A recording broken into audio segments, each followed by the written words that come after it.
Hi అండి. అందరికీ నమస్కారం. 'బ్రహ్మముడి' సీరియల్ ఈరోజు ప్రోమోలో ఏం జరగబోతుందో చూద్దాం. రాజ్‌ని అయితే కోర్టులో హాజరుపరుస్తారు. అక్కడ అయితే వాదోపవాదనలు జరుగుతూ ఉంటాయి. లాయర్ అయితే ఇప్పటివరకు జరిగింది అంతా అన్ని సాక్ష్యాల ఆధారంగా అయితే ఈ ముద్దాయి దోషిగా నిరూపించబడుతుంది యువర్ ఆనర్ అని చెప్తూ ఉంటాడు. జడ్జి గారు అయితే అలా వాదోపవాదాలైతే వింటూ ఉంటాడు. రాజ్ కూడా అలా చూస్తూ ఉండిపోతూ ఉంటాడు లాయర్ మాట్లాడే మాటలని. అక్కడ ఉన్న సుభాష్ కూడా చాలా కంగారు పడుతూ ఉంటాడు. ఏం జరుగుతుందో ఏంటో అని. ఆ లాయర్ అయితే వాదిస్తూ ఉంటాడు. హత్య జరిగిన వెపన్ పైన ఈ ముద్దాయి యొక్క వేలిముద్రలున్నాయి. అంతేకాకుండా ఇతని ఫ్యాక్టరీలోనే ఆ ఆయుధం దొరికింది. అంతేకాకుండా ఈ ముద్దాయి అయిన రాజ్ కార్‌లోనే శవం కూడా దొరికింది అతని బాడీ.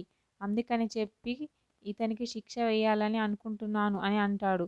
వెంటనే ఎక్స్‌క్యూజ్ మీ యువర్ ఆనర్ అని చెప్పి అయితే అక్కడికి అప్పు, కావ్య ఒకతన్ని తీసుకొనైతే వస్తూ ఉంటాడు. రాజ్ కూడా అలా బయటకి చూస్తూ ఉంటాడు. అపర్ణ కూడా అలా చూస్తూ ఉంటుంది కావ్య వాళ్ళని అయితే.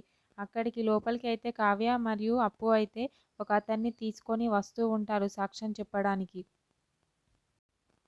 జడ్జిమెంట్ అయితే ఆపేసి వాళ్ళైతే అతన్ని తీసుకొని లోపలికి వస్తూ ఉంటారు. అతన్ని చూసి అయితే అనామిక చాలా షాక్ అవుతూ ఉంటుంది. ఏంటి ఇతన్ని తీసుకొస్తున్నారు? సాక్ష్యం చెప్పిస్తారా ఏంటి అని చెప్పి అయితే అనామిక చాలా కంగారు పడుతూ ఉంటుంది. మరి ఆ కావ్య వాళ్ళు అతని చేత నిజాన్ని చెప్పించి రాజ్‌ని నిర్దోషిగా నిరూపిస్తారా? మరి రాజ్‌కి శిక్ష పడుతుందా ఏంటి అనేది నెక్స్ట్ ఎపిసోడ్‌లో చూద్దాం. ఓకే. థ్యాంక్ యూ అండి. నా ఛానల్‌ని సబ్స్క్రైబ్ అండ్ లైక్ చేయండి.